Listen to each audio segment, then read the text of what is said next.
আসসালামু আলাইকুম, কেমন আছেন সবাই? আশা করি আল্লাহর রহমতে সবাই ভালো আছেন। আমি আফরিন নূর ব্লগে স্বাগতম। আজ আমি আপনাদের সঙ্গে খুব সহজ, মজাদার এবং ঘরোয়া একটি রেসিপি শেয়ার করতে যাচ্ছি। আর আমার অনেক পছন্দের একটা জিনিসও কিনে ফেলেছি, সেটাও আপনাদের সাথে শেয়ার করব। তাই ভিডিওটি শেষ পর্যন্ত দেখবেন, আর ভালো লাগলে অবশ্যই একটি লাইক, কমেন্ট এবং সাবস্ক্রাইব করে পাশে থাকবেন। চলুন তাহলে শুরু করা যাক। আমি সকালে নাস্তা করে বসে বসে চা খাচ্ছিলাম, আর এই ফুলটার আমি একটু মাথা ভেঙে দিয়েছিলাম, পরে একটু হাতে নিয়ে একটু তোমাদের সাথে শেয়ার করলাম। এরপরে ভাবলাম যে তাহলে গাছটাকে দেখি মাটিতে বসিয়ে দেই, এমনও তো হতে পারে গাছটা হয়ে যেতে পারে। আর আজকে অনেক রোদ উঠেছে, তাই আমি ভাবলাম আমার কাঁথাটাকে একটু ধুয়ে ছাদে নেড়ে দেই। আর অফ ক্যামেরাতেও আমি আমার ঘরের যাবতীয় জিনিস গুছিয়ে নিয়েছি। ছাদ থেকে এসে ফ্রিজ থেকে একটি আইসক্রিম বের করে খেয়ে নিলাম। দেখলাম প্রচুর গরম লেগেছে, এত পরিমাণে রোদ। আর এই আইসক্রিমটা এত মজা, আমি এটা বাসায় এনেই রাখি। আর আজকের ভিডিওটা আমি রান্নাবান্না দিয়েই করেছি। এখানে আমাদের গ্রামে বলে কচুরমুখী, তো ওইটা দিয়ে আমি চিংড়ি দিয়ে রান্না করেছিলাম। আর অন্য পাশে গিয়ে আমি পোয়া মাছ ভুনা করব। এখানে যা যা লাগে উপকরণগুলো আমি সব দিয়ে দিয়েছি, আর বললাম না। তো দেখো, মশলাটাকে খুব ভালোভাবে কষাতে হবে, উপরে যাতে তেল ভেসে ওঠে, তাহলেই তরকারিটা অনেক মজা হবে। শুধু এই তরকারিটাই নয়, যে কোনো তরকারি তুমি যত রান্না করবা, কষাবা, তত বেশি মজা লাগবে।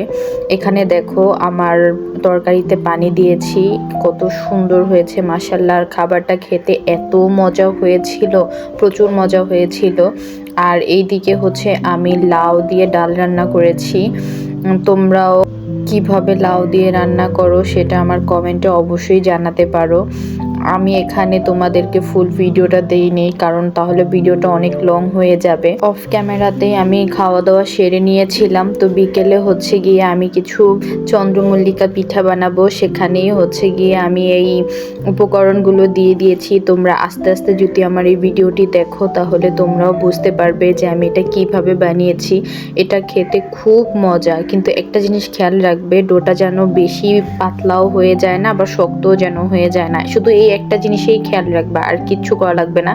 পিঠাটা এত মজা হয়, তোমরা ভিডিওটা যদি স্লো করে দেখো তাহলেই বুঝতে পারবা। তাও আমি একবার বলে নিচ্ছি, আমি দিয়েছিলাম ডিম, চিনি আর একটু লবণ, আর 2 কাপ আটা দিয়ে আমি ডোটা বানিয়েছিলাম। আর রুটির এইটুকু মোটা বানাবা, বেশি না, একদম অল্প।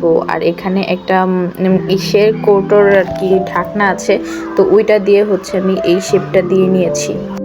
আমি যে ডিজাইনটা দিয়েছি সেটা দেখতেও খুব সুন্দর, এবং বাচ্চারাও খুব পছন্দ করবে, বড়দেরও পছন্দ করবে।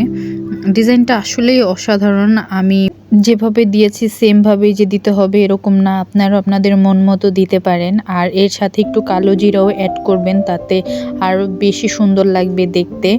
আমি এইটার পাশাপাশি সবুজ কালারের যে ফুড কালারটা থাকে না, সেটা দিয়েছিলাম যাতে কালারটা ভালো আসে। আপনারাও চাইলে কালারিং বানিয়ে বাচ্চাদের সামনে দিলে ওরা অনায়াসেই খেয়ে নেবে। দেখেন কত সুন্দর হয়েছে মাশাআল্লাহ। আর গত ভিডিওতে আমি বলেছিলাম যে আমার সংসারের জন্য আমি নতুন একটা ফার্নিচার নিতে চাচ্ছি। তো এই যে ওয়াল ক্যাবিনেটটাই আমি নিয়েছিলাম। আসলে আমার এই রুমটা অনেকটা ছোট, তাই অনেক দিন ধরে ভাবতেছি যে একটা নিব, কিন্তু মন মতো আর হচ্ছে না। তাই এইটাই দেখে আমার পছন্দ হয়ে গিয়েছিল, তাই এটা কিনে নিয়েছি। তো আমার ওয়াল ক্যাবিনেটটা কেমন হয়েছে সেটা অবশ্যই কমেন্টে জানাবেন। আর রাতের এই পিঠাটা খেতেই শেষ করছি আজকের ভিডিওটি। আসসালামু আলাইকুম।